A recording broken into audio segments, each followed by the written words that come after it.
Israel is being accused of staging a video purporting to show the surrender of Hamas soldiers. The footage on social media shows several dozen men stripped to their underwear. Israeli media says these are Hamas fighters arrested at the Jabalia refugee camp. One man is seen walking towards a soldier and handing over a rifle and handgun. But note here how he's carrying the rifle in his left hand. However, Al Jazeera's verification unit, Sanad, has identified a second take of the same video. The Palestinian man is now holding the rifle in his right hand. And like the first video, he walks forward to place the weapons in front of Israeli soldiers. Let's bring in our correspondent, Alan Fisher. He's joining us live from occupied East Jerusalem. And Alan, another Israeli video raising questions not just around how it's been made, but also how it's depicting its subject. And why is this important? Well, let me show you how the Israeli army is framing this in the Israeli media. Here's a headline from the Times of Israel in the last couple of hours, and it says, Israeli army chief, Hamas rule in Gaza faltering, leaked video shows apparent gunman surrendering.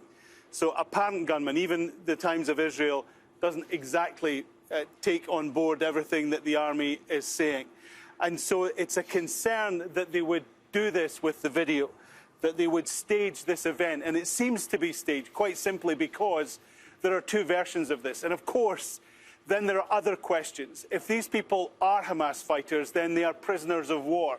And prisoners of war are not to be filmed and humiliated in this way. That is against international laws and international regulations. Yet the Israeli army are using this footage to make the point that they are winning the war in northern Gaza, that they are slowly taking control of the area. And that has been their narrative, particularly over the last several days, that it has been a difficult fight, but they are winning the war.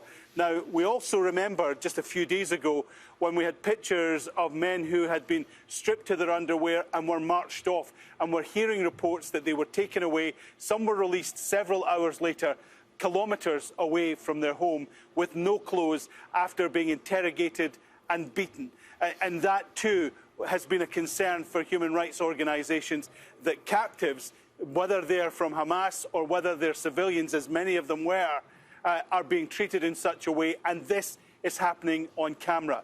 And we know that perhaps maybe this is some soldiers who are filming it and sending it to friends, and suddenly it explodes. But all soldiers are briefed before war about their obligations under the Geneva Conventions, and filming prisoners in this way is not part of that. But this fits into a narrative as well of what the Israelis have done during the propaganda war. We remember in early November there was a nurse who was allegedly serving in one of the hospitals in Gaza. That was posted by the Israeli government on one of their Arab channels, and people immediately pointed out that the woman spoke in a very odd accent, that she repeated almost verbatim a number of Israeli army and Israeli government talking points about Hamas being in the hospital. And for someone who was dealing with those who'd been injured in Gaza, she was wearing a spotless white coat, and that's not something we've seen.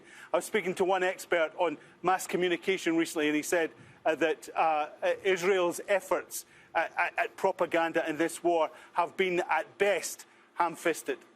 All right, Alan, and the Israeli army has also been talking about what's happening on its northern border with Lebanon. A lot of activity between the army and Hezbollah, but also UN peacekeepers. Just in the last hour, we're hearing that there has been a heavy bombardment just across the border in southern Lebanon. This was after an alert was sounded when two, what's been described by the Israeli army as targets, were spotted. That nothing seemed to happen. They weren't intercepted, but they did think they were rockets. And it certainly fits into the pattern of what's happening in the northern border, this low-level war that is raging between Hezbollah and the Israeli army. And on Saturday, we know that the Israeli army targeted a number of Hezbollah sites just across the border, and they say they destroyed them. Excuse me. So this fits into that narrative. But as we hear now, nothing official from the Israeli army, but certainly reports from on the ground in southern Lebanon, is that there is an intensive bombardment underway there just in the last hour. Adam, thank you very much for that. That is Alan Fisher with the latest live in occupied East Jerusalem. And